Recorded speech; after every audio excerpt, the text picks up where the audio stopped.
Hello, Mr. Hardy here, and in this video I would like to teach you about Act 3, Scene 2 of Macbeth by Shakespeare.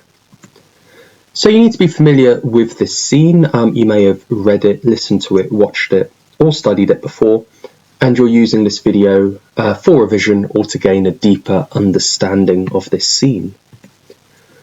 As per usual, I'll start by summarising the plot, looking at the key characters, themes, context and quotes you may want to use in your exam responses, and then I'll leave you with an exam style question that you can have a go at to solidify your understanding. So, what happens in Act 3, Scene 2 of Macbeth? Well, there are two characters involved, Macbeth and Lady Macbeth, and at this stage they are King and Queen of Scotland respectively, so they'll be dressed accordingly with crowns, tiaras and robes, etc. And they are discussing their discontent. Despite achieving their goal of becoming the King and Queen of Scotland, they are not happy in this position. They are constantly stressed. Maybe the other Thanes of Scotland are looking at them suspiciously, or maybe it's to do with that prophecy Banquo received that his descendants would be heirs to the throne, and that upsets Macbeth. And it may even be to do with the guilt they're feeling for the regicidal act they committed to become King and Queen. For all these multiple reasons and more, Macbeth and Lady Macbeth are unhappy at where they've ended up in life. Now Macbeth, I would argue, is more distressed than his wife, but he has a plan that he thinks will get rid of his worries and fears and make him feel more peaceful. And his plan is to murder Banquo and Fleance, and we learnt this in the previous scene, Act 3, Scene 1. What this really shows is that once you start killing, once you start on the path of blood, which Macbeth did when he stabbed King Duncan, the path of blood, the path of murdering doesn't end, it's a slippery slope. In order to keep his power and his idea of peace and contentment, he now has to murder his best friend and his best friend's son. And as we read on in the play, we'll learn that he plots other innocent characters' murder as well. Significantly though, Macbeth does not tell Lady Macbeth, his wife, about his plan to murder Banquo and Fleance. This is strange because prior to this they discussed everything together, including their plans for murdering King Duncan. So one of the strengths that Macbeth and Lady Macbeth had, in my opinion, is that at the start of the play they had a really close relationship. Macbeth wrote his wife a letter, they discussed things, they planned murder, which admittedly is terrible, but at least they did it together. Whereas now Macbeth is planning murder without his wife's approval or knowledge. Maybe this is because he doesn't trust her, maybe because he's worried she'll try to talk him out of it, maybe because he's worried she'll blab about his plan to someone else. Whatever the reason is, they're now keeping secrets from each other, and this does not help with a stable relationship. This is going down a path of them breaking apart. So, as aforementioned, there are two characters. We have Lady Macbeth and Macbeth. Lady Macbeth comes into the scene first, and she comes across as quite weak. She says, "Naught's had, all spent, where our desire is got without content." So she's got her desire of being Queen of Scotland, but she's not content, she's not happy with this. Now remember, she has filled herself with evil spirits, so she's full of evilness inside her heart, which is probably why she is very discontent, and this is resulting in a weakness appearing in Lady Macbeth. If you remember when Macbeth just murdered King Duncan and he returned with the daggers, he was so guilty, he said that he needed all of Neptune's oceans to wash the blood, which symbolises guilt, from his hand. Whereas Lady Macbeth says, "Oh, I don't feel guilty at all, I just need a little water to clear us of this deed." Well, that's no longer the case. She's no longer so confident and guilt-free. She is beginning to feel the pressure of being queen, the suspicions of others, and the guilt for her murderous plan is beginning to weigh on her. There are cracks in her surface. Despite this weakness, she does try to comfort her husband, and when Macbeth reveals how upset he is and how tortured his mind is, she says, "Come on, gentle my lord, sleek over your rugged looks, be bright, be jovial," which sort of translates as, "Chin up, come on, smile, get yourself together." But ultimately, what we learn about Lady Macbeth is that her relationship with Macbeth is breaking apart. In previous acts, she was able to manipulate her husband to do what she wanted. She had full control. Now she can't even get him to be happy. A very simple task. She no longer has any authority or influence in the relationship. They are growing more and more distant, which in itself is a tragedy. We then have Macbeth. He arrives on the scene a little later. He comes across as very worried. He says things like, "We will eat our meal in fear," and that every night he has an affliction of these terrible dreams that shake him nightly. He even says it's better off being dead than alive. He goes on to say how his mind is tortured, and he even uses a metaphor saying that his mind is full of poisonous scorpions. So clearly, mentally, Macbeth is not very stable at all. He is really struggling with the guilt. He's beginning to lose the plot. We also see Macbeth being presented by Shakespeare as a schemer. A schemer is someone who makes plans. So he has used murderers to make plans to kill his best friend Banquo and Banquo's son Fleance.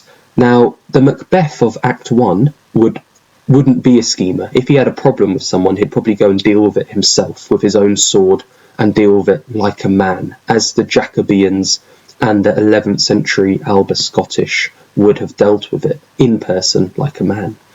However, the fact that he hires murderers to go and do his dirty business and do his murdering for him now really shows that he's weak. He's actually fulfilling that prophecy of being a coward. If you remember when Lady Macbeth called him a cat in the adage and that he was pale in complexion, he's actually fulfilling that because he is being cowardly now. He's no longer the masculine Macbeth who deals with his own problems. He now gets other people. He schemes and plots other people to do his dirty business for him. And again, ultimately, their relationship is breaking apart, and this is really clearly shown when Macbeth doesn't tell his wife about his plan to murder Banquo and Fleance.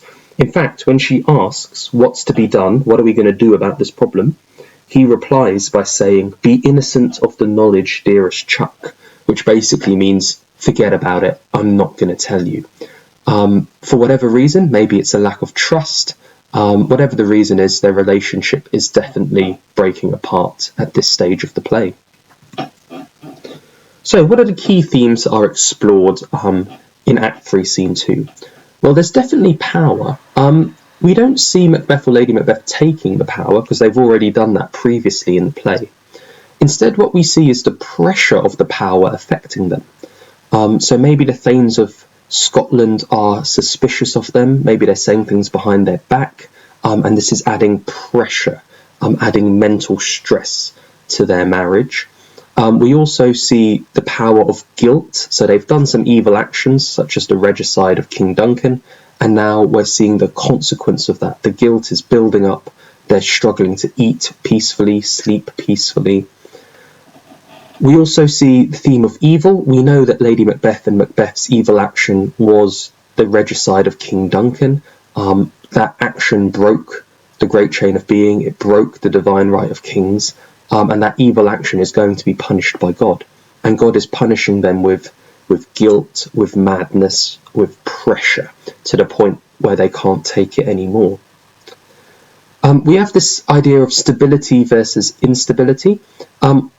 At the start of the play, Lady Macbeth and Macbeth were a very stable couple when they fulfilled their role in the great chain of being. So when they were fulfilling their role as Thane of Glamis and Thane of Cawdor, they actually enjoyed a really healthy relationship where they were able to talk to each other. They enjoyed success in battle. They enjoyed having, a property, sleeping peacefully at night, eating comfortably. When they followed the divine right of kings and they stuck to their position in the great chain of being, they were a very stable couple with a stable life. But as soon as they disrespected the divine right of kings and they subverted the great chain of being by going from common people to royalty, that's when the instability crept into their life.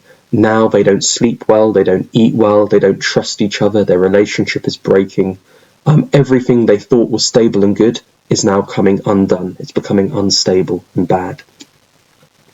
Just so you know, the antonym, the opposite of stability, is instability with an I. However, the opposite of stable is unstable with a U. Instable actually isn't a word. So this is a quirk of the English language. If you're going to go for the opposite of stability, it's instability. If you're going for the opposite of stable, it's unstable.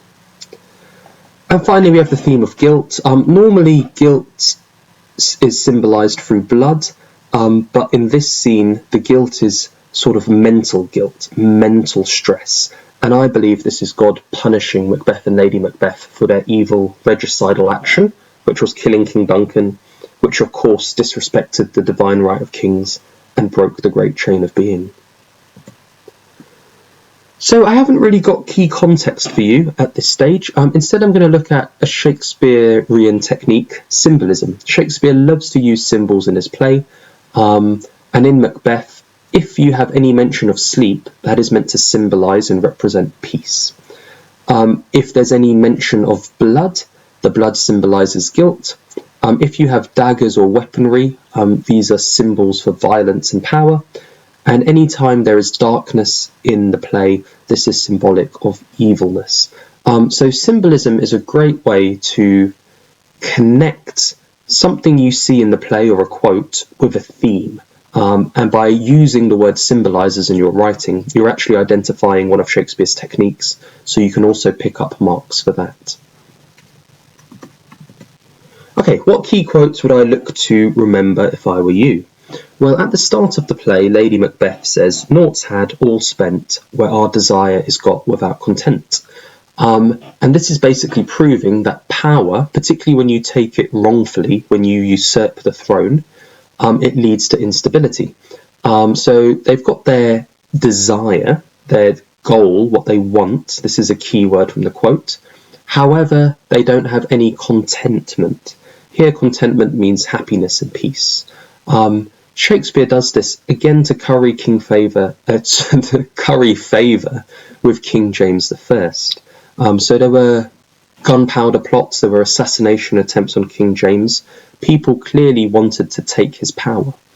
So Shakespeare says, look, if you take a king's power, if you get your desire, you're going to get it without content, without peace, because God is going to punish you.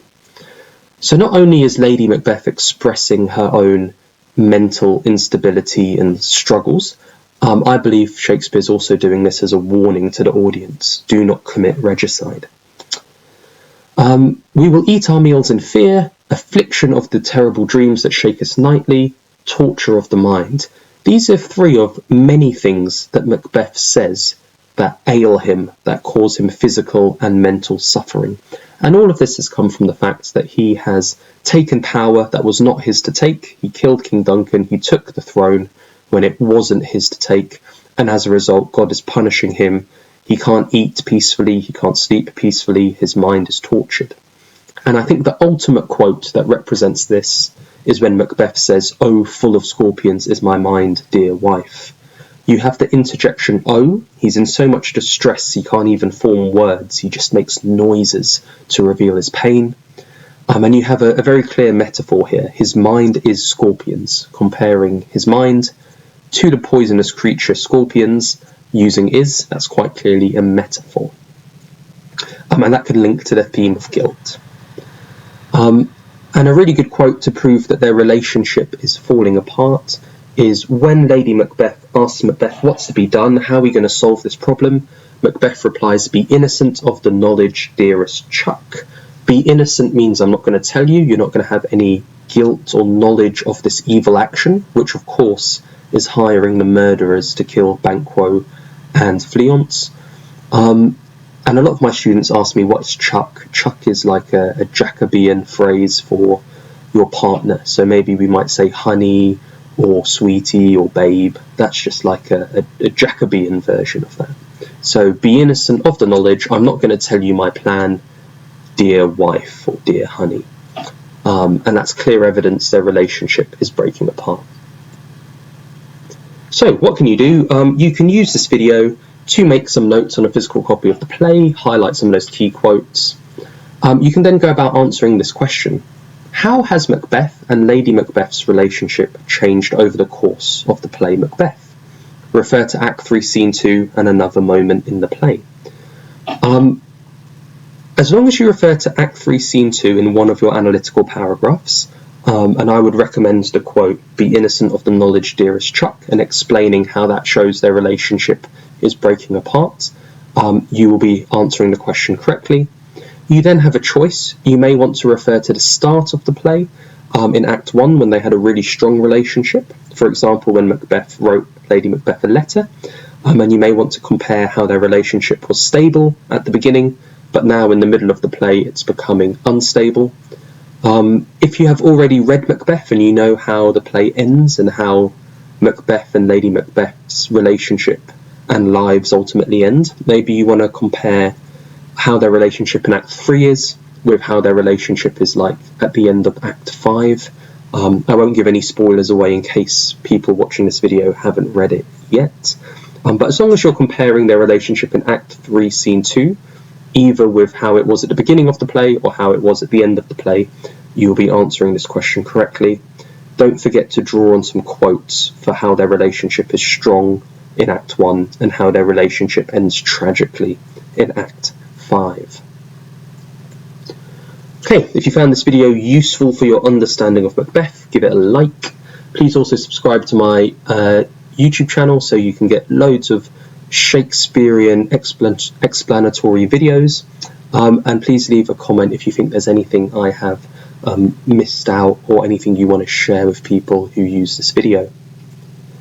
Thank you for your attention, and I'll see you on the next one.